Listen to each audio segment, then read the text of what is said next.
विनंती आहे की तुम्ही त्या माणसाला त्या विषयातलंच विचारा, म्हणजे गडबड होत नाही. त्यामुळे माझा विषय काय, तर मी असं म्हटलं की 2,000 रुपये प्रतिमाह हे विद्यार्थिनींना, प्रायोरिटीने विद्यार्थिनींना पॉकेट मनी म्हणजे काय, तर त्यांना त्यांची फी 100% सरकार भरतं, त्यांना निर्वाह भत्ता मिळतो. त्या व्यतिरिक्तही खूप खर्च वर्षभरात असतात. त्यासाठी त्यांना दरमहा कमवा आणि शिका. स्वर्गीय अ, भाऊराव पाटलांनी, धर्मवीर भाऊराव पाटलांनी ही कन्सेप्ट त्या काळामध्ये रुजवली की त्याला कॅम्पसमध्ये काम करायला द्या, त्याचे पैसे त्याला मिळू द्या, म्हणजे त्याचं हॉस्टेल, खाणंपिणं, फी असं होतं. त्यामुळे मुळात ही कल्पना स्वर्गीय कर्मवीर भाऊराव पाटलांची आहे. ती आज मितीस महाराष्ट्रातल्या सगळ्या विद्यापीठामध्ये कमी संख्येने, काही चांगल्या कॉलेजेसमध्ये, मोठ्या कॉलेजेसमध्ये जे प्रोएक्टिव्ह असतात, स्वतःहून काही गोष्टी करतात, तिथेही कमी संख्येने आजही आहे. तिचं नाव आहे कमवा आणि शिका.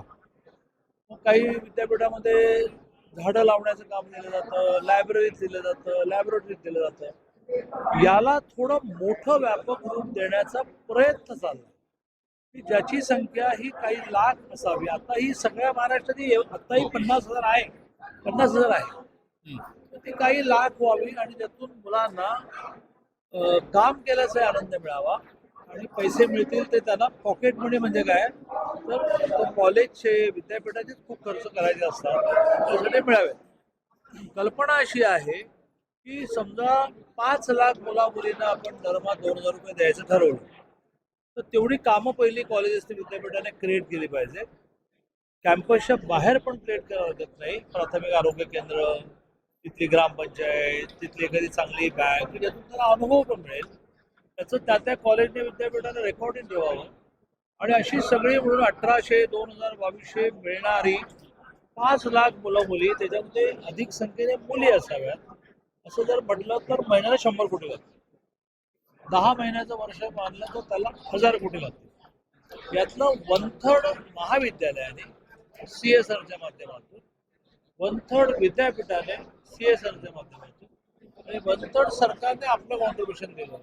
तर साधारणतः दर वर्षाला 300 कोटी रुपये इतक्या स्मॉल अमाऊंटमध्ये सगळ्यांचा सहभाग असणारी 5 लाख तरुण तरुणींना दरमहा 2,000, वर्षाला 10 महिन्याचे 20,000 देणारी ही योजना व्यवहारात येईल, असा प्रस्ताव मी सध्या सगळ्यांपुढे मांडतो. जो माझा नवीन प्रस्ताव नाही, ऑलरेडी 50,000 पेक्षा कमी नाही इतक्या संख्येने कमवा आणि शिकामध्ये कोणाला 1,800, कोणाला 1,500, कोणाला 1,200, कोणाला 3,000 असे मिळतातच आहेत.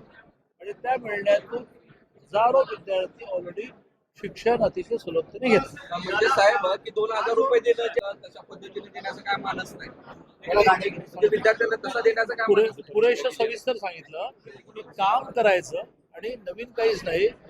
कर्मवीर भाऊराव पाटलांपासून ही योजना आहे.